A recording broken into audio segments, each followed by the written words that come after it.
Nous sommes à la question principale. Madame la députée d'Iberville. Merci, Monsieur le Président. Le ministre de l'Agriculture a totalement perdu la confiance du monde agricole et les événements des derniers jours nous le prouvent. À cause de l'entêtement du ministre, aucune terre agricole ne sera accessible cet hiver pour les motoneigistes et les VTT s'il n'y a pas de règlement rapide. Le ministre admet maintenant lui-même qu'il met en difficulté 2500 fermes, en plus de toute l'industrie touristique hivernale en région. Cet entêtement du ministre provoque maintenant une crise grave pour l'économie de nos régions. Le ministre est tout seul, isolé. Les agriculteurs sont mécontents, l'industrie touristique est mécontente, les motoneigistes sont mécontents. Pourquoi le ministre a-t-il laissé traîner ce dossier et pourquoi ne règle-t-il pas le problème immédiatement? Monsieur le ministre de l'Agriculture, des Pêcheries et de l'Alimentation. Alors, depuis le début, on le dit, Monsieur le Président, on travaille avec l'Union des producteurs agricoles du Québec. On s'est entendu sur une enveloppe de 630 millions pour aider les producteurs. On les a aidés quand c'est en période difficile, la maladie de la vache folle, le circovirus dans le porc.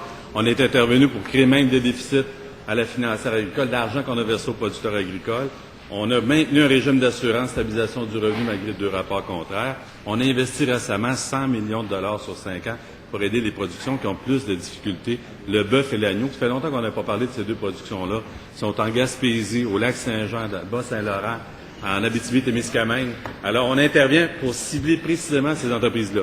Plus, on va faire des mesures additionnelles dans le domaine sectoriel. On travaille avec M. Lacasse de l'Union des producteurs agricoles pour essayer de moduler les sous pour aider précisément chaque entreprise qui a de la difficulté à passer à travers, à trouver la façon de s'investir en agriculture et de réussir. J'espère que vous êtes pour l'avancement aussi.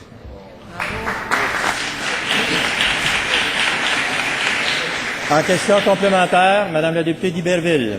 Monsieur le Président, le ministre a beau sortir toutes ces longues explications, il les aide pas, les producteurs agricoles, il les fait disparaître.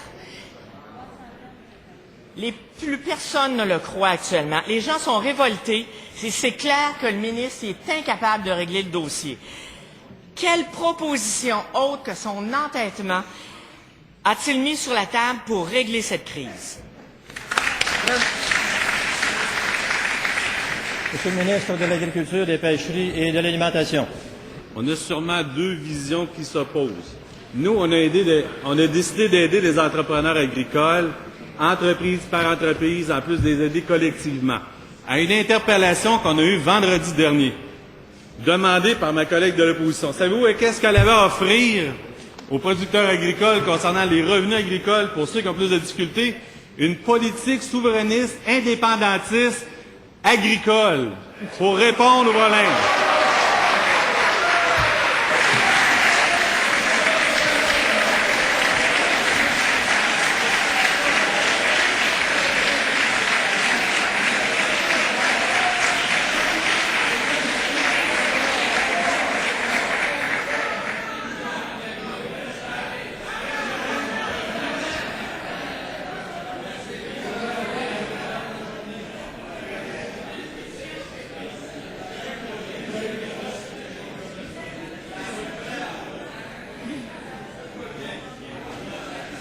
S'il vous plaît.